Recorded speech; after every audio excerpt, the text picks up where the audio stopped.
I'm Michael Killen, and I'm host of the Killen Report. Thank you for joining us. I've been fascinated by something that Michael Bloomberg, he is the former mayor of New York, and he's the founder of Bloomberg Television, Bloomberg Reports, etc. He's a billionaire. But Michael recently announced that he is going to donate $500 million to do something very interesting and surprising. He wants his $500 million to be used to shut down all the coal plants in the United States. I find that interesting, and it has a lot of ramifications. So what I have done is I have invited Dr. Alex Cannara. He is an expert on energy issues, and I want to discuss Michael Bloomberg's investment with him and to find out really why Michael wants to do it, how the money is going to be spent, and how is the loss of several hundred coal plants going to affect us. Dr. Cannara. Thanks very much for having me. Good. Thank you. Thank you. You know of Michael Bloomberg, Yes, right? yeah. You have any feelings about him? And He's a very smart guy. I grew up in the New York, New Jersey area, so I've known of him for many years. He's definitely well-intentioned, and as well as being rich. Good. So he's writing a check for $500 million. But let me ask you, how many coal-fired plants are there in the United States? We have in the high 300s currently, and it's been dropping over the recent years because coal has been looked down upon, and of course it's something that we want to get rid of if we can in terms of how we generate our electricity. What's so bad about coal? Well, coal itself wouldn't be so bad if we didn't burn it. So the problem is that every carbon atom, which coal is primarily carbon, combines with an oxygen molecule to form CO2, and that's a greenhouse gas that has been building up for the entire industrial revolution, and is now sufficient to actually be pushing our planet into very bad climate and ocean states. So we blame it to some extent on the burning of coal, and when you burn and use that coal for heat and other things, transportation, the emissions go up, surround the earth, and then the sun hits the earth, and you correct me if I'm incorrect, and then the heat bounces off the earth, and normally it goes out into the atmosphere and dissipates, but that ring of greenhouse gases from the coal and some other things traps the heat and causes the earth to get warm, and then it causes climate change and ocean change. So is it easy to get rid of all those coal plants? It could be.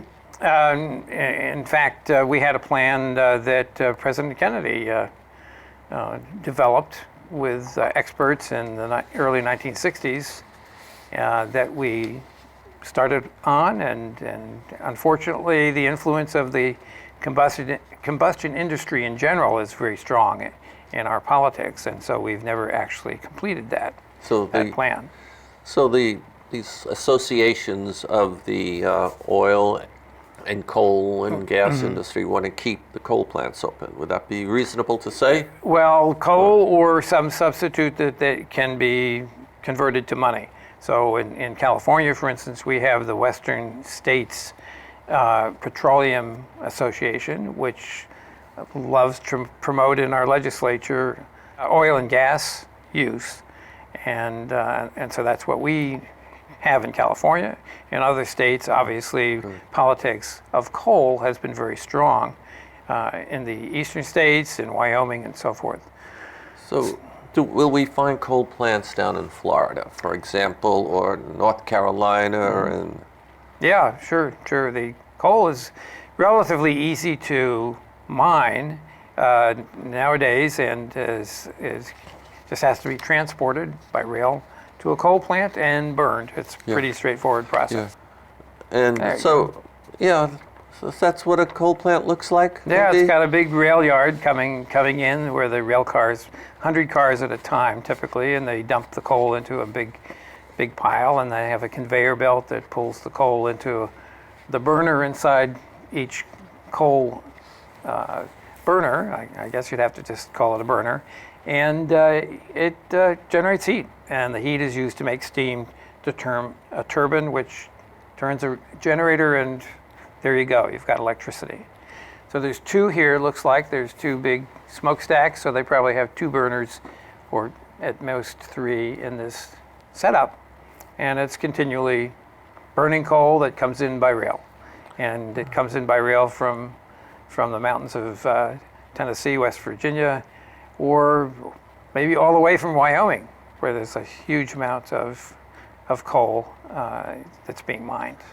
Okay, so I did a little research. I had this thought, how is that $500 million going to be spent? For Michael Bloomberg to obtain his goal of getting rid of the 250 or 300, how many there are, coal plants. And I determined that he is going to give donations to political leaders, people who are running for Congress, the president, who knows, governors, and hope that they will take action to get rid of the coal plants, because they are part of an existential threat to all of us on the planet. But he has stipulated something.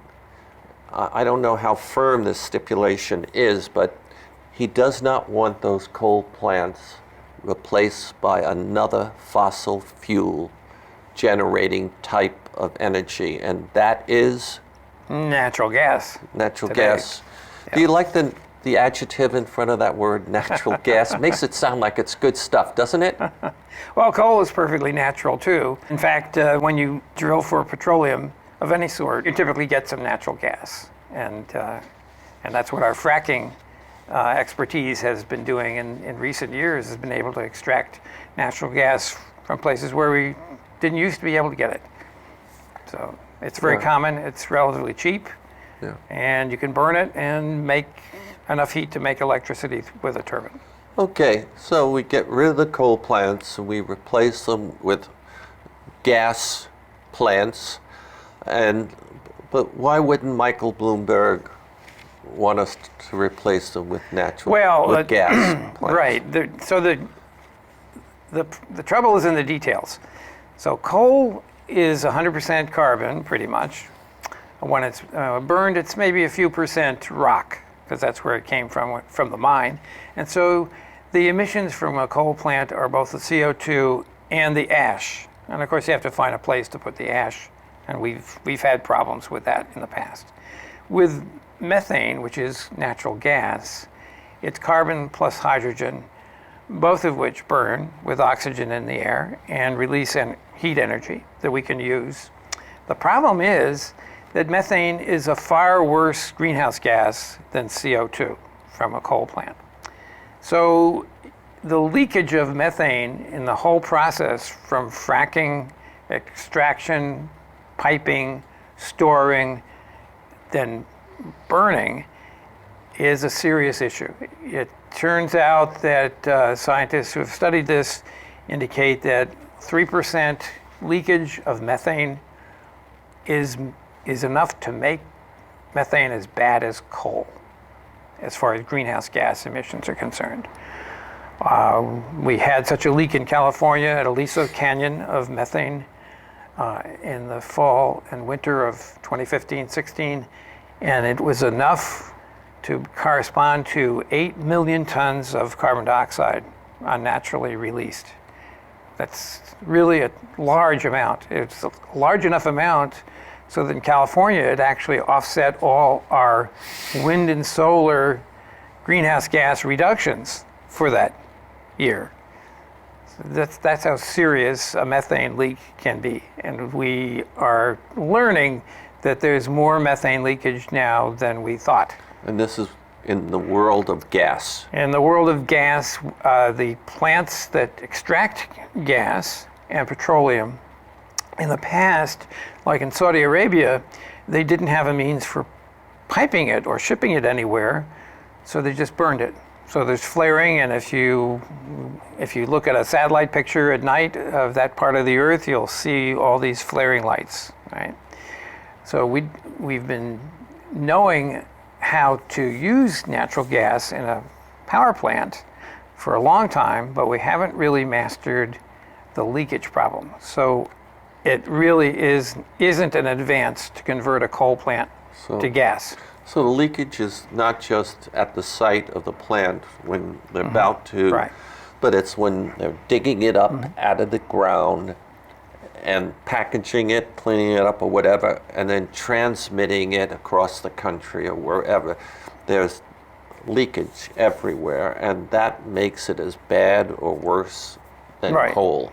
We have a problem also with what do you do with the waste from the fracking process, which really amounts to pumping some water with chemicals in it, like a detergent, so forth, down into a deep well and causing the rocks to crack and release the methane. And then we pump it out of the well. Well, that fracking process creates a lot of liquid waste. And what do you do with it? So in California, we've had a problem with that. They try to pump it underground, but we haven't done a good job of keeping track of where aquifers for local municipal water supplies are. So sometimes, it has polluted underground. Okay, I was reading the other day down in Tampa Bay, Florida. Nearby, there is a coal plant, and they're shutting it down, and they're going to replace it by a gas plant. This is in Florida. And I just want to reiterate what you said. The coal has put up so much, with the help of oil, greenhouse gases, and people like Bloomberg and scientists like yourself and others, I believe, do not want any more greenhouse gases to go up. So that's one of the main reasons you don't want the coal to be placed by green. But it seems to me in Florida, for this particular site, maybe it's the Big Bend plant near Tampa, or I can't keep track of them all, they're going to put gas. And what do you think of that? Well, that's a common idea that people have because, unfortunately, several years ago, we were misled into believing that gas was the bridge fuel. That was actually a term that was used by people even in Department of Energy, a bridge fuel between coal and something better, like hydrogen or other manufactured fuels that we could use that were much cleaner in the future. But it doesn't make any sense because methane leakage has never been properly addressed. It can be regulated, but still occurs. And that's the biggest problem with gas. But even if you stop the leaks, when you burn it, up goes carbon dioxide and methane, right? Carbon dioxide and water vapor. And water vapor. Because methane is carbon, hydrogen, 4 hydrogens for every carbon. So every time you burn it, you get CO2 and H2O. Two H2Os, actually. So nowhere in the world do we want any more gas firing plant. And by the way, I attended a speech that the CEO of Pacific Gas and Electric, and I don't know, are they the largest or one of the largest suppliers of energy in the state of California? I think they're close to the largest. You'd have to look at how the accounting is done today. And their CEO, in front of this audience that I was in, she said, the day may come, she didn't say soon, but the day may come when it is illegal for us. We will be prohibited from selling gas. And I thought that was amazing. P, G, and E, they're going to have to take the G out of the name. And so now, when I look at Michael Bloomberg's plan, that goes along with his $500 million investment, and it says no gas replacement, they say they'll replace everything with wind and solar. And so we have a solution to take the place of the coal plant. What do you think of that, Alex? Speaking as an engineer myself, and a stockholder of one of the solar cell manufacturers, one of the best ones, that's not a solution. And the reasons are very simple. If we look at the air, for instance, let's start with wind power. If you move your hand through the air, there's really not much there. It's really easy to do. If you went into the bathtub or a swimming pool and moved your hand, it would go much harder. So the question is, how much energy do we get out of a given square mile or square foot, square meter of a given energy source? Intensity. Yes. Energy intensity. Energy density or intensity, yeah. So the wind power is unfortunately very, very low in energy density. So you have to build these huge propellers on big towers to try to get up where there's a little more wind. And then the wind doesn't always blow. So for instance, England was without wind for 8 days last year. And it created a crisis because they had been depending upon a lot of these offshore wind installations. And that can happen at any time. And in fact, the Chinese have found that climate change affects their wind sources negatively. The Tibetan Plateau, normally, because of normal temperature differences between that and Western China, there used to be a stronger wind than there is now. And because the temperatures have risen, the density of the air moving eastward, in this case, into the Chinese wind farms has reduced. So why would you try to solve climate change with something that's subject to climate change? From an engineering standpoint, that doesn't make any sense. Subject to climate change, you Negatively. mean the manufacturing of the wind terminal generate a lot of carbon emissions? Well, that's a separate thing. Okay, Yeah. a separate thing. Just the functionality of it. If you have something that's going to be affected negatively by climate change, that's probably not a good choice to try to address climate change with, right? Okay, so what about the solar? Is a similar situation in that the sun gives us about a kilowatt per square meter of surface when the sun is overhead. The sun's not overhead all the time. And if you notice, these are aimed, they don't move, they're aimed at the sun if the sun were out here. Up there. Not if it's up here, or if it's nighttime, they're obviously not doing any good. So the problem with solar right now is similar to that of wind. It's very low energy density. So you have to take a lot of land, confiscate a lot of land just to do that, to put up the solar panels, to generate electricity part of the day. A utility means that you guarantee your customers what you're selling. Sewer, water, fire, police, electricity. Transportation, Yeah, warmth, heat. right. So a utility is something that society can depend upon All the 24/7. Yes. And that's not what solar or wind power are, because that's really what they are. They're unreliable, occasional sources of energy.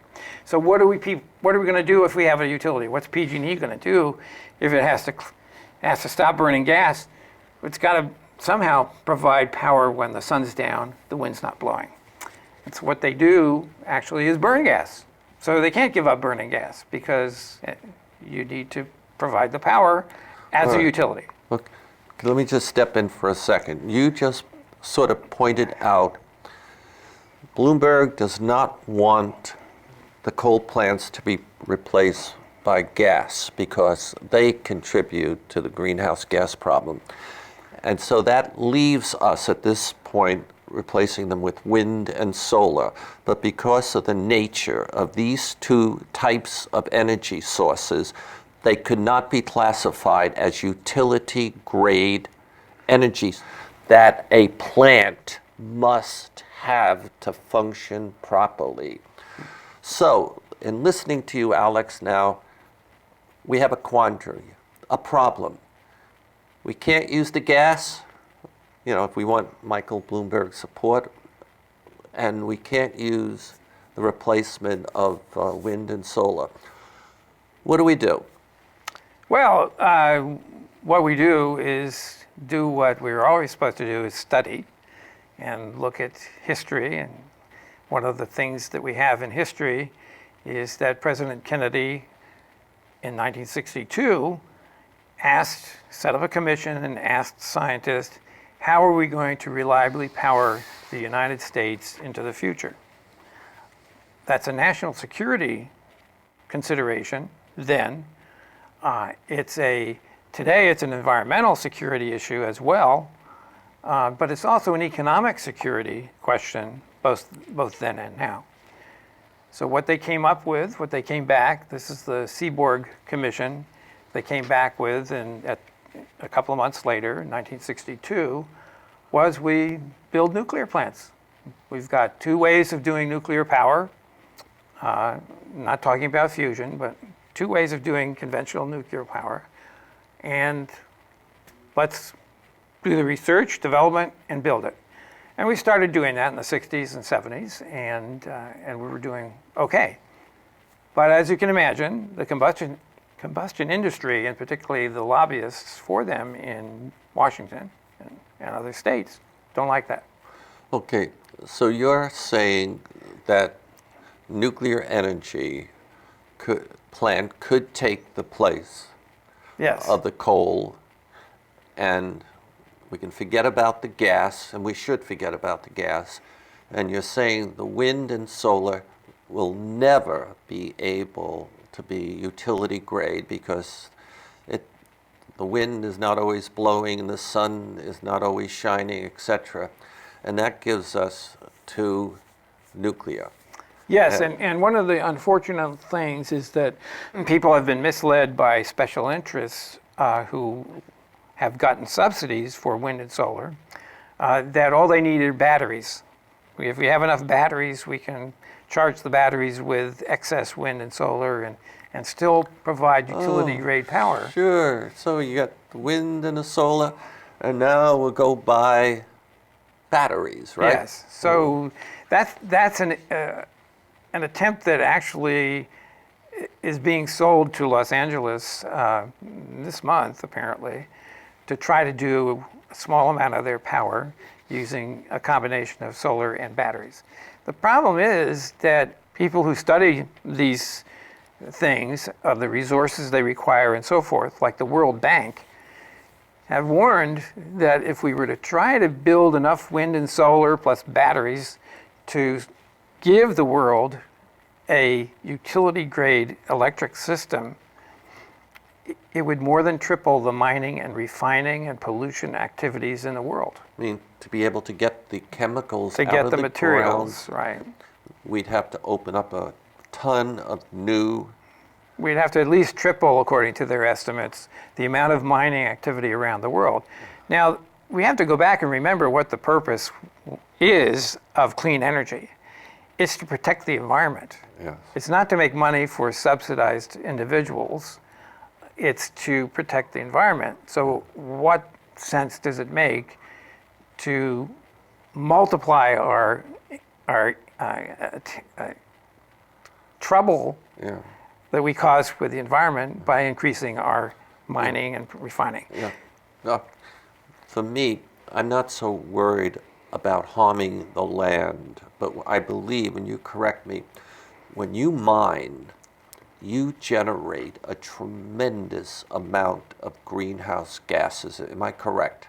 Depends on how it's done, but from an engineering standpoint, you always have to look at what's the appropriate technology to solve any particular problem. Okay. And that's wind and solar are not appropriate. Now, with these batteries, to get the kind of chemicals that the batteries need to be able to function and store a lot of, that's expensive.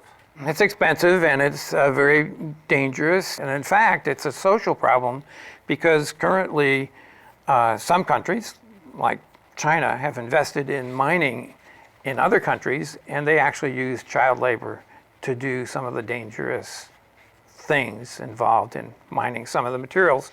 So for instance, if you have a Tesla Powerwall, it requires lithium, it requires iron, and it requires some cobalt some of those things are mined by children. You know, we're talking about trying to save the environment. We also need to do it in a way that's humane to our fellow citizens of the planet. Okay, and let's see, were you alluding to the fact that China is a major supplier of lithium and some of the other chemicals, minerals that are needed to really ramp up the battery world? Well, yeah, that, and even the way we make a wind generator today, prop generator, is to use certain elements that are not needed for like a nuclear plant or some other sources. We use what are called rare earths, and the rare earth magnet materials are controlled by China. Okay. Over 90% of the world's market in rare earths is controlled by China. And we have trade disputes with them, and I think Japan has a trade dispute with them, and I think China cut Japan off or threatened not to give them some of the rare earths minerals they need. I mean, it's not a problem that we could not solve because we have rare earth mines in the United States, but unfortunately it needs legislation to clear up some restrictions reason why they can't do their mining in the United States. Now, Dr. Cannara, as I listen to you about the situation of Bloomberg donating $500 million and the no gas is good, the solar and wind is not so good, and the batteries are a little problematic also, why not nuclear energy for replacing all those coal plants? Yeah, you could do that. The Chinese are actually working to do that currently, taking coal plants and replacing the heating portion of the firebox and so forth with a small nuclear plant. You can do that. The issue in Florida is that we already have a nuclear plant or two in Florida and in Texas. And the other side of the wind-solar problem is they don't survive hurricanes very well. So when we had Hurricane Maria, which wiped out a lot of the electricity in Puerto Rico, part of that electricity had been supplied by wind and solar, and it was destroyed. And yet the nuclear plant in Florida or the plants in Texas weren't bothered. That's because they're steel and concrete and, they're designed to take an airplane crash. An airplane. My guest has been Dr. Alec Cannara, and he has been kind to share his insights about how we can continue to survive and get the energy we need. I'm Michael Killen. Thank you for tuning in.